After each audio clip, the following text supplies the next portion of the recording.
Magandang araw mga kaibigan. Bigyan natin ng reaction, opinion itong Facebook Reel posted by Maria Fe Reyes. Dito, isang ekonomista. If I'm not mistaken, ito si Maria, Miss Cora Godete, isang economist. Nandyan din si Atty. Rowena Guanzon. Pinag-usapan nila ang investment sa Pilipinas ngayon. Sayang. $1 billion na investment. Nako, laking investment yan ha. So that's how many millions? 1 billion. So, nako. So that's 50 billion pesos o 57 billion pesos. Kasi $1 billion eh.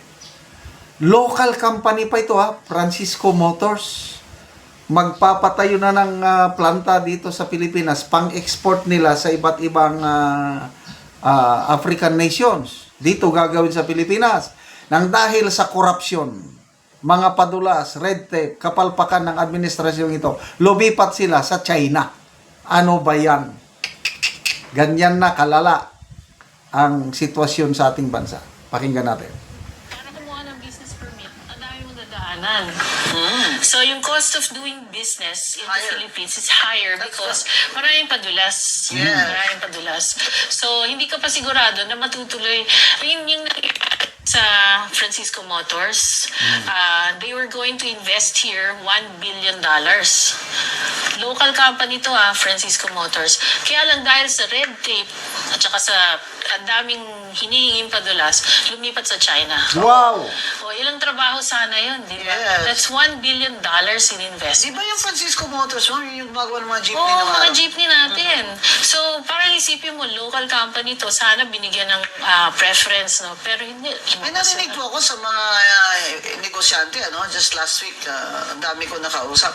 Marami po sa ating mga negosyanteng Pilipino na may kapital ay hindi na po magninegosyo dito. Mag-invest na lang po sila sa labas. Yun na nga eh. Kasi So, yung flight capital po, hindi lang dun sa foreign investors na ayaw na pumasok, kundi Pilipino mismo na may kapital ay ayaw na magnegosyo po dito dahil ang daming corruption dito sa administration na ito ni BBM. yan ang katotohanan yan. Kaya, where are we going with this? In the next 2 years, ayaw naman bumitaw ni BBM, ma'am. Oo, kaya ngayon, para kumuha ng business permit, ang dami mong dadaanan. So, yung cost Ulitin ko, I'm not sure kung sino ito. Ang duda ko ito si Ma'am Cora Godete. Nasa Net 25 sila nag-host. Grabe ha. Atty. Guanzon, maraming kaibigan yan. Anong sabi niya? Mga negosyanteng nakakausap niya. Ayaw magnegosyo sa Pilipinas sa ngayon. Bakit?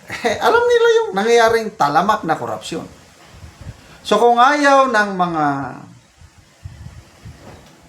local, Pilipino na yan, how much more sa mga dayuhan? Balitang-balita itong nangyayaring korupsyon sa atin. Kaya, mismo na ang Bangko Sentral ang nagsabi, si Governor Remo Luna, surrender na kami. Monetary policy lang kami. Pwede namin ibaba ang interest rate, mga ganun, para palakas ang ekonomiya. Kailang wala nang magagawa.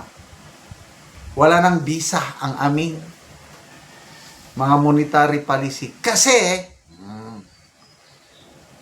ayusin nyo muna, indirectly, sinasabi niya sa administrasyon, ayusin nyo muna structural problem, yung fiscal reform and governance failure.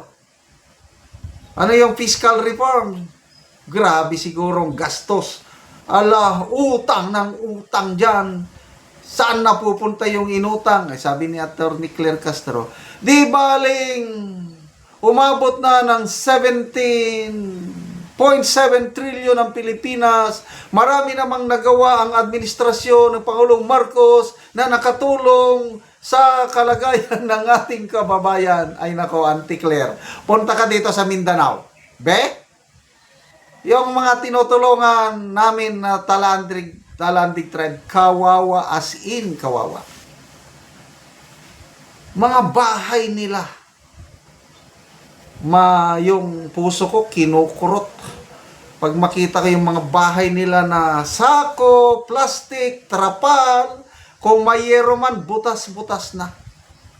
Ganon kahirap ang ating mga kababayan, lalo na yung mga nasa bulubundukin parte. Tapos sasabihin, yun, kulang sa kalsada, yung iba, walang tulay, yung pagbenta ng produkto, binabarat yung tanim nila ng mga sayote, saging, gulay, yung pinagmamalaki na kadiwa, store daw. Wala nang mga kadiwa ngayon. Naglaho na. Ang laki ng gastos ng farmer sa pag-produce ng gulay ba o prutas yan. Mamaya, bibilhin lang napaka-mura ng mga negosyante. Ang yumayaman, mga middleman, ang farmers. Ang gobyerno, anong ginagawa? Nada. Nada, why nada? Kaya, ganyan na po ang kalagayan natin ngayon. Ito nga, ang post dito, ang caption. Ito ang dahilan bakit ang daming OFW sa buong mundo walang trabaho sa Pinas kasi walang investors. Correct. Malala ko tuloy mga nakita kong OFW sa Hong Kong nung nagbakasyon kami last December. Talagang umiyak ako. Nadaanan ko, December 25 yun ha. Yung mga OFWs malayo sa pamilya. Dapat sana kasamang pamilya dahil Pasko eh. Wala nandun sa walkway. Sa Central District ba yun? Off duty nila dahil Christmas eh. Doon sila nagpapalipas ng Christmas sa walkway. Nakahiga lang sa karton, banig. Yung iba naglalaro, yung iba kumakanta, yung iba kumakain, yung iba natutulog. Ang hirap. Tapos itong gobyerno natin, bilyones ang winawaldas. Tapos sasabihan pa tayo na anti-Claire, magbobo na tayo, kalimutan na natin yung flood control na yan, nakakasawa na. John B. Cremulya, ganun din. Summer na, wag na nating pag-usapan yung flood control. Ano ba? Salamat mga kaibigan sa inyong pagsubaybay sa ating channel. Nakakatulong kayo ng malaki sa tribong Talandig ng Bukidnon dahil ang sweldo natin sa channel nito is pantulong po sa tribo. Namimigay tayo ng libreng yero at pako para makapagpatayo naman ang mga tribong ito ng mas maayos na tirahan. Panoorin nyo ang video na ito. Una ni ang ihatag namo nga yero o mga gamit sa panimalay sa among tabangan. So muna ni ang among itabang nga mga yero o uban pa.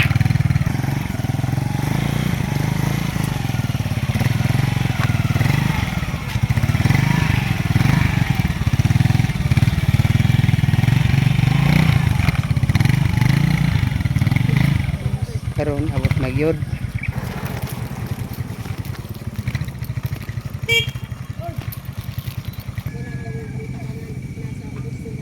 So muna ni si Angkol ang tabangan.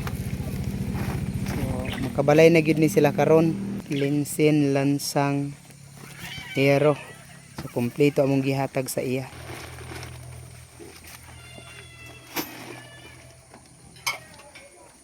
Bawa na yan.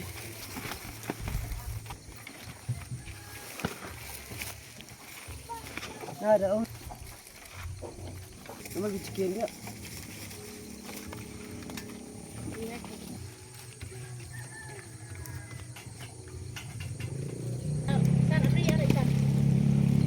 So karon ihatod na gyud sa panimalay ni Angkol ug ni Ante ang among gitabang sa ilaha.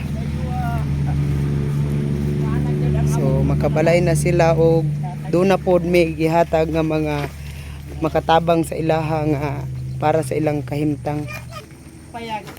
Balay na gyud ni inaanay sin nga natapos ang panalangin. Maine kay pagbuot ni sa tas ang tingaling nga maabot ng among pangandoy. Kinabuhi. Oh, so Sa mo alang pangkamot, wala di mahimo. sumuna ni ang itsura sa mao nga panimalay ilang ang kulog ante nga gitagaan sila og tabang tungod sa ilang kalisod. Nga silupin lang yun in town. Mong balay, o payag biyay. Muna among kahintang. Muna ni ang ilang kahimtang ilang ante. Taon, among atop. Ilang kaldero isa ra ka buok. Wala yun. At yun kaya sa Ginoo nga naara gyud nakaabot sa amo nga tabang nga wa namo damha nga karong adlaw gyud Mm. naara gyud ay naluoy sa amo nga sa amo kahimtang ngay ami adlaw to mangita taon ako. Salamat kayo te. Salamat